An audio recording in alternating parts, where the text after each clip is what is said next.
Banyak membaca, bakalan pandai. Kuasai ilmu dan informasi. Jumpa lagi kita di Bual-Bual Santai. Obrolan cerdas, menginspirasi. Assalamualaikum warahmatullahi wabarakatuh. Sahabat NN, jumpa lagi di program Bual-Bual Santai. Kali ini saya dan tim berkunjung ke kantor Kanwil Direktorat Jenderal Pemasyarakatan Provinsi Riau. Nah, kali ini kita mau bual-bual santai, ya, ngobrol-ngobrol nih dengan Pak Kanwilnya. Nah, ini Pak Kanwilnya nih orangnya tinggi, ganteng, kumisnya menawan. Bersama saya sekarang Pak Maizar. Assalamualaikum Pak Maizar. Waalaikumsalam. Aduh, senang sekali kami bisa diberi kesempatan nih ngobrol-ngobrol dengan Pak Maizar. Ini merupakan satu kesempatan yang langka juga dan bersejarah nih, karena memang ini kali pertama tim TNN Channel akan mewawancarai Kanwil Dirjen Pemasyarakatan ini. Karena ini memang sebuah kanwil baru ya, kanwil yang baru yang dibentuk oleh pemerintah masa Presiden Prabowo. Nah, kita akan coba gali lah sebenarnya apa sih kanwil ini gitu ya, tugasnya, tujuannya apa. Tapi saya ingin ngobrol-ngobrol dulu tentang latar belakangnya Pak Maizar ini. Ini kalau masyarakat Riau barangkali sudah nggak terlalu asing ya, karena memang sebenarnya Pak Maizar ini orang lama juga, betul ya Pak ya? Betul. Nah, boleh tahu bertugas di Riau tuh kapan dan sampai tahun berapa? Baik, terima kasih. Pertama kali saya bertugas di Riau itu di Tembilahan. Tembilahan, Indragiri Hilir. Oh ya. Tahun 1990. Terus 3 tahun kemudian di tahun 93 saya pindah ke Rengat, Indragiri Hulu sebagai Kepala Pengamanan Rutan. Ya. Cukup lama di situ, sekitar 7 tahun. Saya bertugas di situ 7 tahun, terus pindah ke Tanjung Pinang. Kebetulan waktu itu Tanjung Pinang dengan Riau masih satu provinsi. Oke. Yaitu sebagai Kepala Pengamanan Lapas Tanjung Pinang. 2004 saya kembali lagi ke Pekanbaru, terutama di Kabupaten Siak. Saya menjabat sebagai Kepala Rutan Siak di situ. Dan di 2008 saya menjadi Kepala Rutan di Dumai. 2011 saya Kepala di Pasir Pangarayan. Terus saya keluar dari Riau. Pada tahun 2013 saya menjadi Kepala Lembaga Pemasyarakatan kelas 2A Metro, Lampung. Di 2016, ini pengalaman yang cukup mengesankan buat saya. Saya ditugaskan oleh negara untuk menduduki jabatan sebagai Kepala Lapas di Nusa Kambangan. Waktu itu sedang heboh-hebohnya mengenai hukuman mati Freddy Budiman, gembong narkoba itu ya? Ya. Kembali lagi tahun 2018 saya masuk Pekanbaru. Di Kanwil Kumham waktu itu ya. Dan sekitar 10 bulan saya ditugaskan menjadi Kepala Lapas di Bengkalis. 2020 terus saya ke Kepala Lapas di Pekanbaru. Dan terus di 2020 bulan 5 saya menjadi Kepala Divisi Pemasyarakatan Kumham Jambi. 2021 saya ditugaskan lagi menjadi Kepala Lembaga Pemasyarakatan kelas 1 Bandar Lampung, kampung asal saya. Masih Sumatera ya? Masih. Sampai dengan 2023. 2023-2024 saya bertugas di Ambon. Wah, ini baru jauh nih. Sebagai Kepala Divisi Pemasyarakatan Ambon. Ya. Alhamdulillah, setelah 1 tahun 3 bulan berada di sana, saya pulang lagi ke Pekanbaru. Wah. Tapi menjadi Kepala Kantor Wilayah Direktorat Jenderal Pemasyarakatan Riau. wah, Ya, sekitar baru 2 minggu lah. 2 minggu. Jadi ini kita termasuk yang perdana ini ngobrol-ngobrol dengan Pak Kanwil nih. Belum ada yang podcast nih. Oke. Nah, dari berbagai daerah sudah dilewati. Sumatera, wah hampir semua barangkali ya. Kepri, Riau, Jambi, Lampung, kemudian sampai ke Ambon, bahkan Nusa Kambangan. Ini syarat pengalaman dan rasanya tidak salah kalau ditunjuk jadi Kanwil ini di bidang pemasyarakatan. Tapi kita jadi pengen tahu juga Pak Maizar, karena ini lembaga yang baru ya, institusi yang baru, Kanwil Dirjen Pemasyarakatan ini. Sebenarnya visi misinya apa sih? Didirikan oleh, dipisah ya oleh Pak Prabowo lah, atau kementerian gitu. Jadi visi Direktorat Jenderal Pemasyarakatan itu adalah terwujudnya pemasyarakatan yang profesional dalam mendukung penegakan hukum berbasis hak asasi manusia yang berkeadilan untuk mewujudkan Indonesia maju yang berdaulat, mandiri dan berkepribadian, berlandaskan gotong royong berdasarkan Undang-Undang Nomor 22 Tahun 2022 tentang pemasyarakatan. Misinya adalah melaksanakan pembinaan dan pembimbingan warga binaan pemasyarakatan berdasarkan asas pemasyarakatan.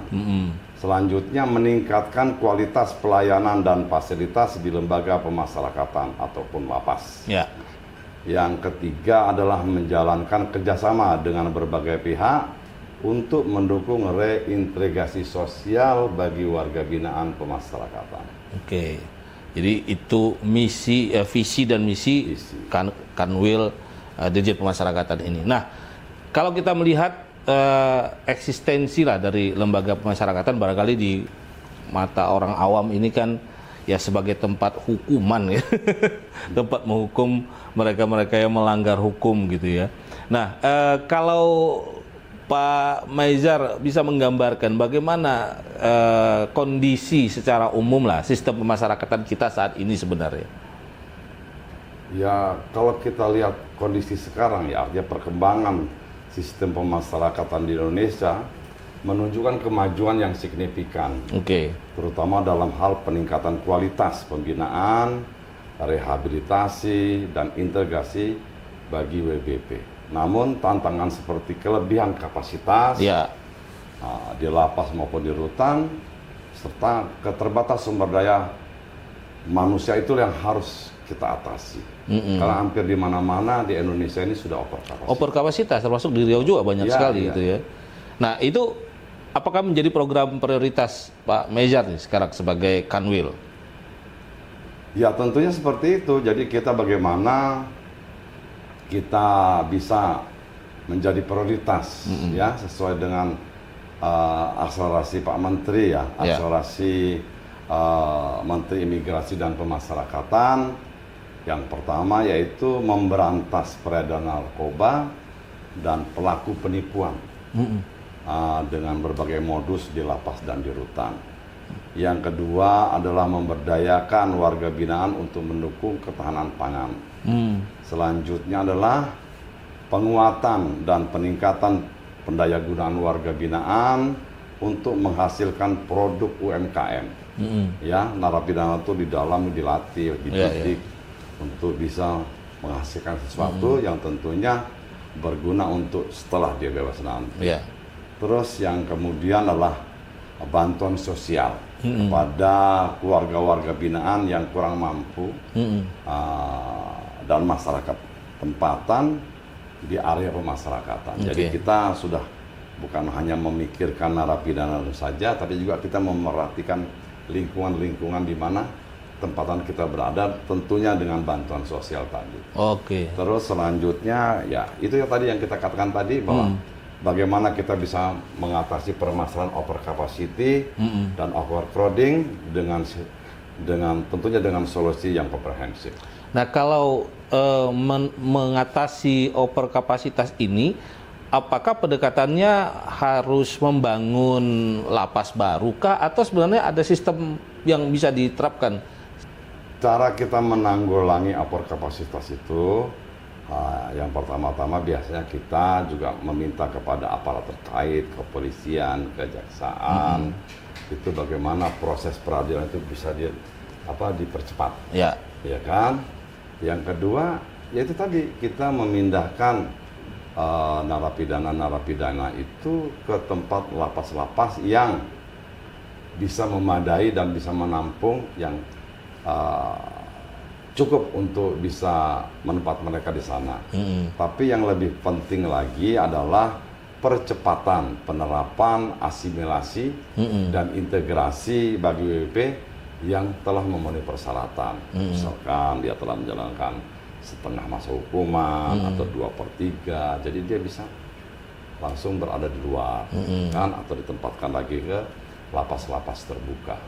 Jadi itulah sementara. Kalau kita mau ngebangun baru mungkin agak lama menunggunya. Jadi poin-poin itu yang bisa kita Saat ini itulah yang memungkinkan paling baik ya. Untuk yang kita bisa laksanakan. Kalau secara infrastruktur membangun yang baru tentu itu perlu anggaran, perlu perencanaan juga, tempat kadang-kadang ya. Itu kalau mendirikan pemerintah mendirikan lapas itu perlu pertimbangan lokasi gitu yang penting. Iya.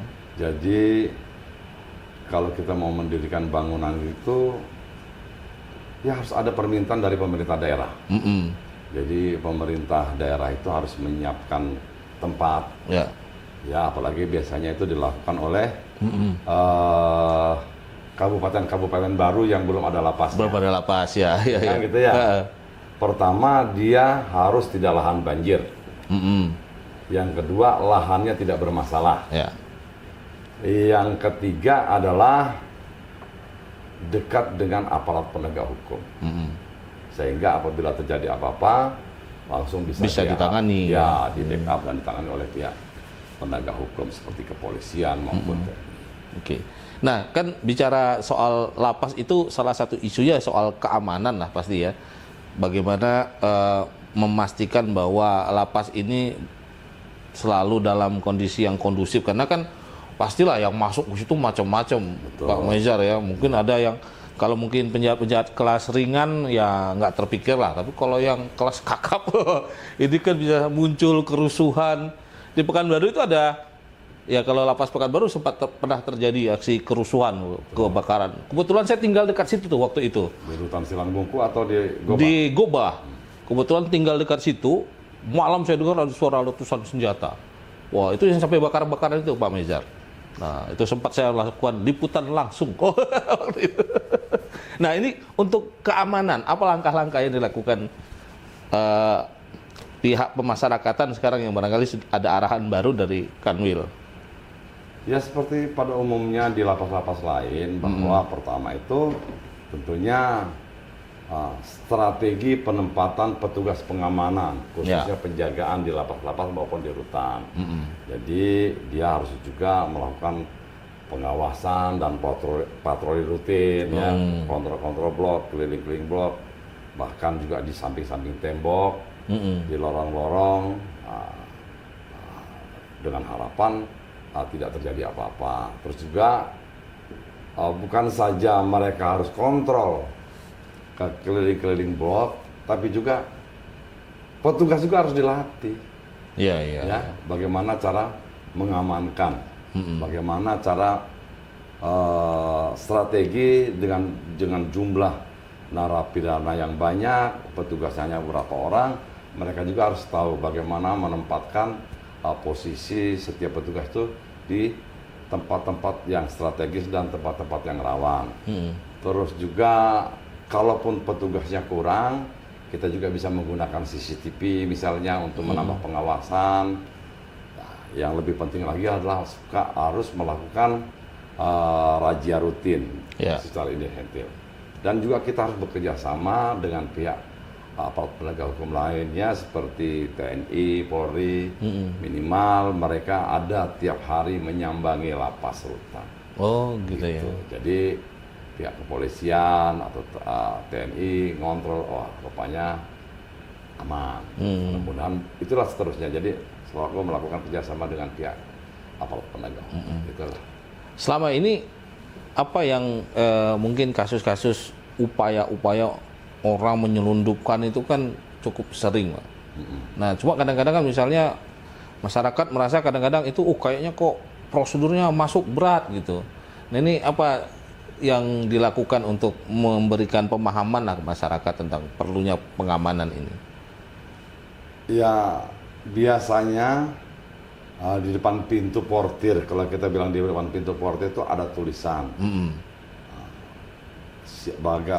Bagi siapa yang ingin berkunjung di lapas atau di rutan, biasanya ada larangan-larangan yang tidak boleh masuk. Dilarang membawa narkoba, membawa handphone, membawa senjata tajam, terus juga ya lain-lain yang bersifat tidak diberikan masuk ke dalam. Ya. Itu kira-kira seperti itu.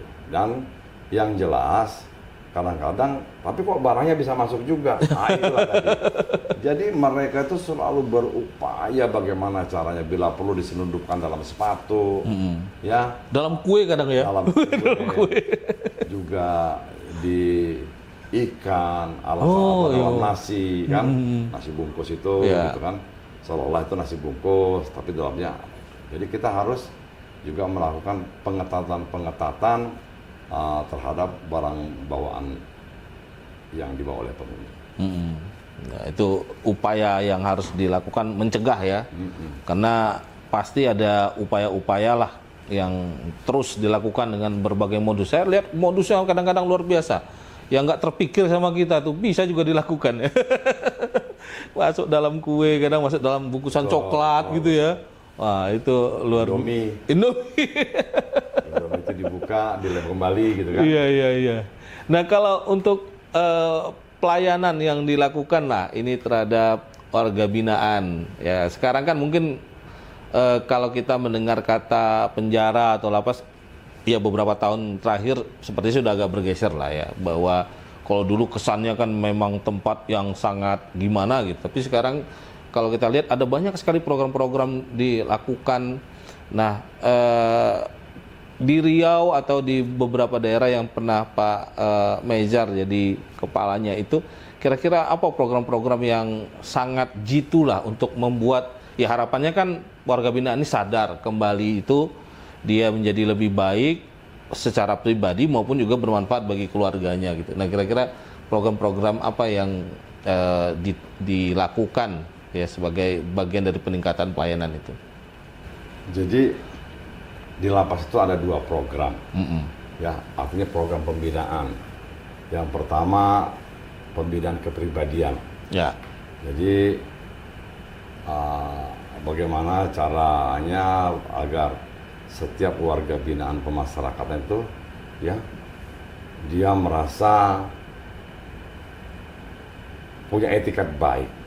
Ya, pertama itu mental dan fisiknya juga kita ada, artinya kesadaran hukumnya, terus kesadaran berbangsa dan bernegara, terus ya seperti juga kita berikan penyuluhan hukum, sebenarnya apa yang kamu lakukan itu salah, kan? Jadi terus juga wawasan kebangsaan, dan juga kita paksakan mereka setiap hari Senin itu untuk mengikuti upacara misalnya, gitu kan?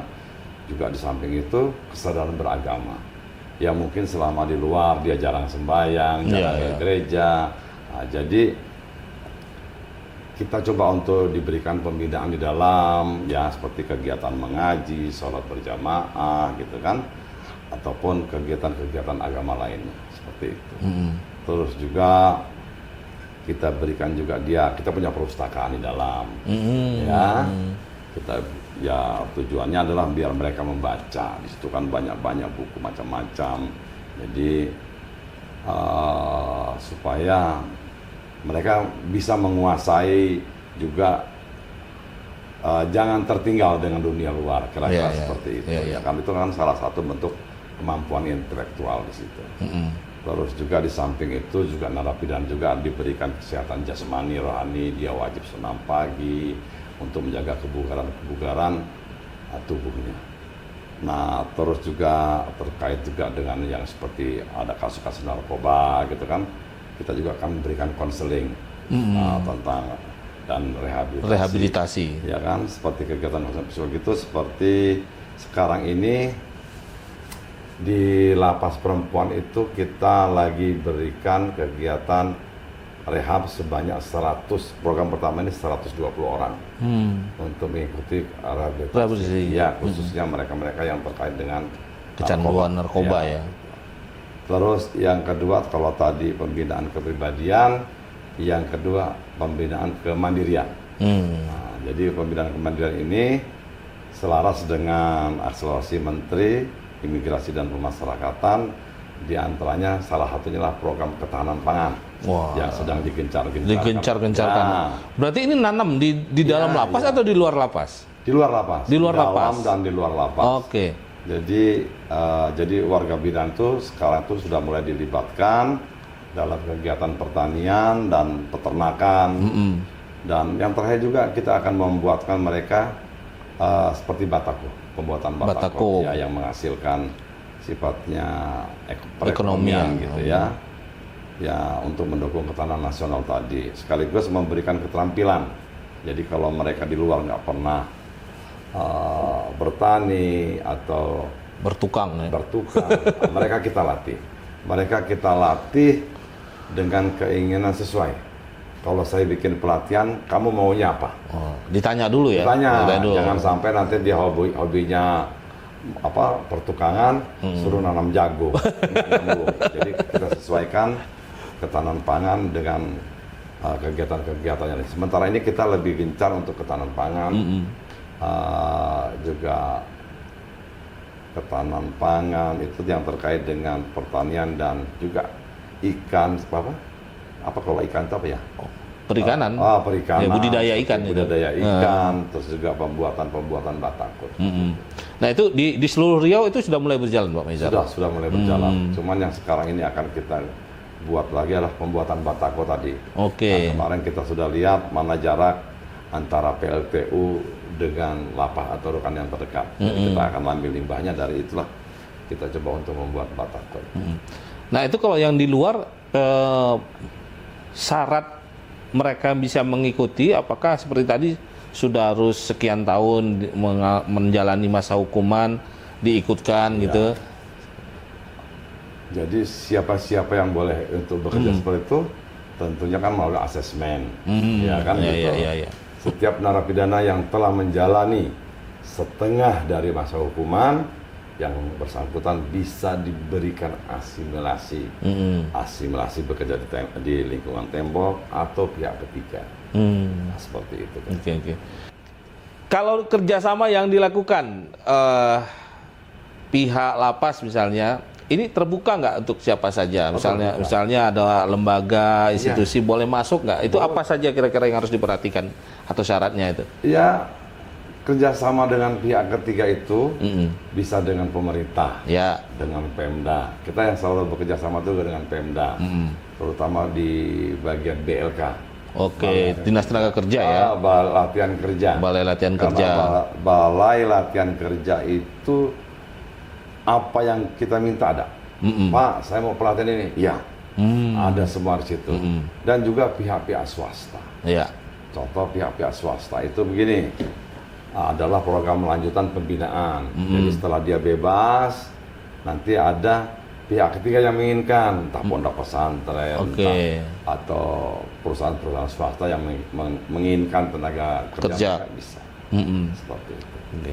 Kalau yang mau misalnya buat program masuk ke lapas, pembinaan, nah itu boleh juga? Boleh, karena kita undang. Jadi misalkan kalau tahun lalu kita sudah buat pertanian, tahun ini kita mau buat apa? Pengelasan, perkayuan, atau hidroponik, apa saja. Yang jelas kita tawarkan dulu kepada narapidananya bahwa tahun ini kita mau melakukan pelatihan pengelasan. Nah, siapa yang mau ikut daftar dan gratis. Kan nggak semuanya mau ikut. Iya, tadi kan sesuai passion ya kan. hobinya bertani disuruh ngelas, bahaya juga itu. Nah, punya kisah nggak Pak Meijar, orang atau warga binaan lah ya, yang ya mungkin kan mereka masuk, sebagian ada yang taubat berhasil, walaupun sebagian mungkin juga kita sering baca juga berita baru 3 hari keluar lapas ketangkap mencuri lagi, kan ada juga seperti itu. Tapi kalau yang kira-kira pernah nggak ada narapidana itu dibina di lapas yang pernah kemudian berhasil gitu, pernah kontak atau gimana gitu? Ada. Cerita dong sedikit. Jadi waktu itu saya tugas di Lampung. Jadi kita harus bagaimana cara memberikan pekerjaan itu yang kekinian, yang sesuai dengan zamannya. Iya. Jadi waktu itu kita undang barista. Wah, kopi ya? Kopi. Wah. Bagaimana cara meracik kopi, berapa airnya, berapa mili itunya. Pertama-tama itu dia buat di depan rumahnya.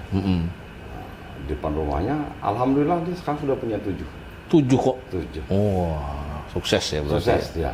Walaupun sifatnya masih kecil-kecil, tapi dia sudah punya banyak. Mandiri secara ekonomi lah. Betul. Udah kan. Karena barista ini kan dananya nggak besar, juga barangnya tidak busuk. Kecuali kita jual buah-buahan. Iya. 3 hari nggak laku, siap-siap lah tuh. Rugi ya. Oke, wah ini luar biasa nih ya. Jadi banyak sebenarnya kisah-kisah inspiratif sebenarnya dari warga binaan yang menempuh jalan yang baik ya, setelah keluar sukses ya, dan mudah-mudahan ini menjadi inspirasi dan banyak bisa dihasilkan lagi lah warga-warga binaan yang kemudian setelah keluar lebih bermanfaat. Nah, ini mungkin pertanyaan yang juga penting lah. Kira-kira dengan upaya-upaya yang sudah demikian banyak untuk memperbaiki sistem pemasyarakatan, apa harapan ke depan Pak Meijar terhadap sistem pemasyarakatan kita? Jadi harapannya adalah terwujudnya sistem pemasyarakatan yang lebih humanis, efektif dan berkelanjutan, serta mampu mendukung reintegrasi WWP secara optimal dan pemasyarakatan berdampak. Jadi kita ini selalu menggunakan kata-kata pemasyarakatan berdampak. Artinya ada hasil daripada setelah narapidana itu keluar. Jangan sampai dia udah keluar nggak lama masuk lagi. Ya. Jadi berdampak bagi masyarakat. Ya, tujuannya seperti itu. Namun yang lebih penting adalah bagaimana WBP nantinya kembali ke masyarakat dengan baik dan tidak melanggar hukum lagi. Nah, itu yang penting. Paling penting ya. Kira-kira seperti itu. Baik. Nah, tentu ini tidak mungkin dilakukan oleh Kanwil Pemasyarakatan sendiri ya. Ini perlu support. Nah, kira-kira mungkin ada pesan nggak untuk stakeholder, untuk masyarakat di sekitar lapas atau masyarakat lain lah, ya. Jadi harapan saya kepada pemangku kepentingan dan masyarakat ya, agar semua pihak dapat mendukung sistem pemasyarakatan dengan memberikan kesempatan kepada warga binaan pemasyarakatan untuk kembali ke masyarakat berkontribusi secara positif. Ya, jadi juga ini juga persepsinya diubah ya, jangan selalu negatif, karena bisa jadi mereka yang melakukan kejahatan itu bukan karena jati dirinya orang jahat, tapi mungkin ada yang sebagian terpaksa, nggak sengaja, karena kondisi kehidupan yang membuat dia akhirnya melakukan kejahatan. Dan ketika sudah dibina, sudah dibina mentalnya keluar kan ingin berubah. Nah, ini persepsinya juga harus diperbaiki oleh masyarakat. Support ya Pak ya. Betul. Nah, jangan langsung ini mantan nih, jangan nggak selamanya ya. Betul. Masyarakat harus ikut mendukung. Wah, ikut mendukung ya.